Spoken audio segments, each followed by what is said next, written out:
Boa parte do que previmos na série The Chosen realmente aconteceu nesse 6º episódio, e um fato que deixou de ser apenas um easter egg foi a aparição de Pôncio Pilatos, um dos governadores mais temidos da história, e que segundo a Bíblia teria condenado Jesus à crucificação. Também tivemos a resolução do conflito de Simão com os Zelotes, o emocionante desabafo de Éden sobre a perda de seu filho e, claro, mais confusão entre Jesus e os fariseus. Vem com a gente nessa análise, vamos bibliografar para você.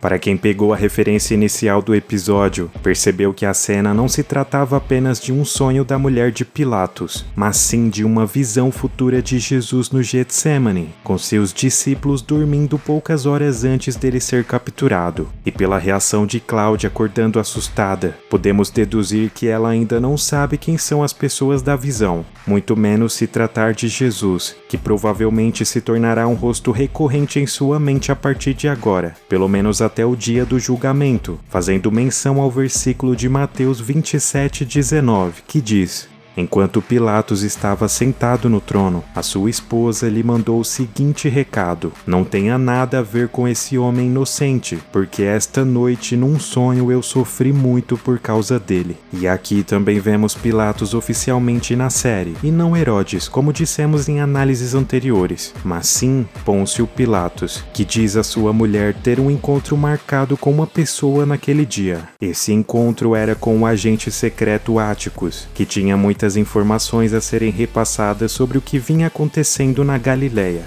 Para começar com o próprio pretor Quintus, ao qual ele adjetiva como alguém escorregadio, e do qual Pilatos já conhecia muito bem, especificamente por ele já o tê-lo repreendido em ocasiões anteriores, devido ao uso excessivo de força. E àquela altura do campeonato, ele também já tinha ouvido falar de um suposto pregador pacífico, que apesar de estar sendo tratado como um perigo ao Sinédrio, não representava ameaça alguma a Roma. Pilatos se mostra alguém de uma personalidade peculiar, com senso de humor e que, segundo seu discurso, almeja a paz acima de tudo, sendo ironizado por Áticos, que parece duvidar de suas palavras. Mas no final da conversa, o governador deixa claro o quanto confiava nele, fazendo-o prometer comunicá-lo urgentemente caso algo saísse do controle. Já na cidade das tendas, que dá nome ao episódio, Quintus parecia prever que seu nome seria assunto por parte de Áticos, e de uma maneira bem negativa, e convoca Gaius para resolver a situação dos peregrinos acampados, já que o plano de lucrar em cima deles havia falhado. Eles não tinham dinheiro, e seus acampamentos montados acabariam uma hora ou outra chamando a atenção de Roma. Então, para tirar o seu da reta, sobrou para o chefe da guarda expulsar os cambistas do local. Enquanto isso, os discípulos pareciam se preparar para uma guerra, se armando e afiando facas enquanto Jesus estava fora. E quando questionados por Mateus do porquê faziam aquilo, eles respondem que muita gente havia presenciado o último milagre e poderia ficar muito perigoso a partir de agora. Mas não era um consenso entre todos. Alguns, como Natanael e Filipe, se perguntavam se seria realmente necessário adotar tais medidas. Natanael também pergunta a Zê do porquê ele estaria afiando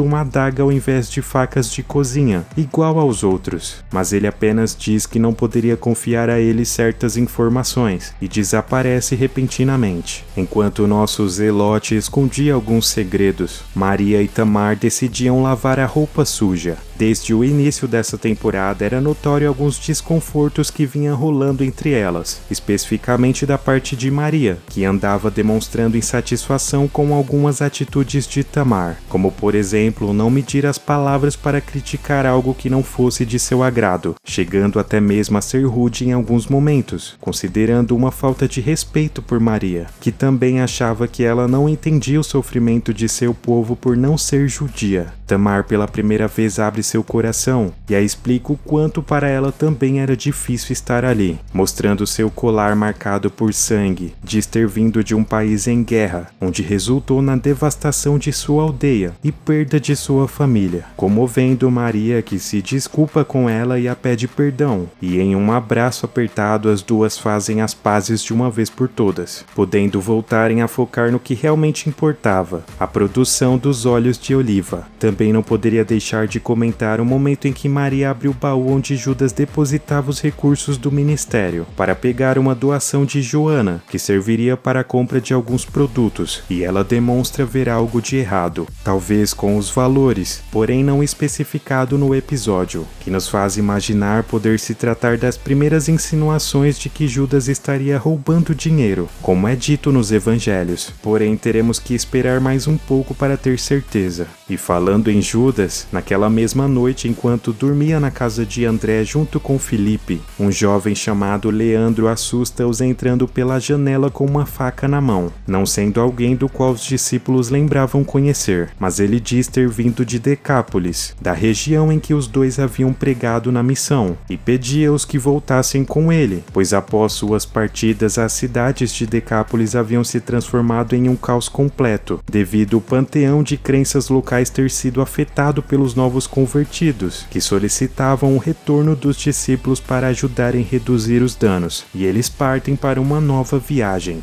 Na casa de Simão, ele também é incomodado por Tiago e João, que dizem ter 2 seguidores de João Batista procurando Jesus para entregá-lo um recado, mas Simão não demonstra nenhum interesse em sair de casa naquele momento, dizendo que os atenderia somente na manhã seguinte, e assim é feito. Os homens se chamam Avner e Nadab, que antes de qualquer coisa são obrigados a responderem um questionário feito por Simão, para provarem ser realmente quem diziam ser. O engraçado é que as perguntas são sobre André, por ele também já ter sido seguidor de João Batista, e os homens são obrigados a responderem coisas do tipo se era verdadeiro ou falso que André sabia dançar. E por mais estranho que pareça, eles passam no teste. E sem que ninguém esperasse, Jesus aparece de surpresa no meio da cidade, e uma aglomeração é formada ao seu redor, fazendo todos correrem para lá. A alguns metros dali, Zé passava por uma situação difícil, sendo cercado por um grupo de zelotes que o consideravam um traidor, desde a sua deserção da ordem. Porém, o discípulo não estava disposto a lutar, e quando se ajoelha para receber o castigo, vê os zelotes hesitarem por causa do soldado romano. Apesar de Gaius ter recebido ordens para estar ali de quintos, mostrou completa pacificação com a situação, e rapidamente eles também se juntam à aglomeração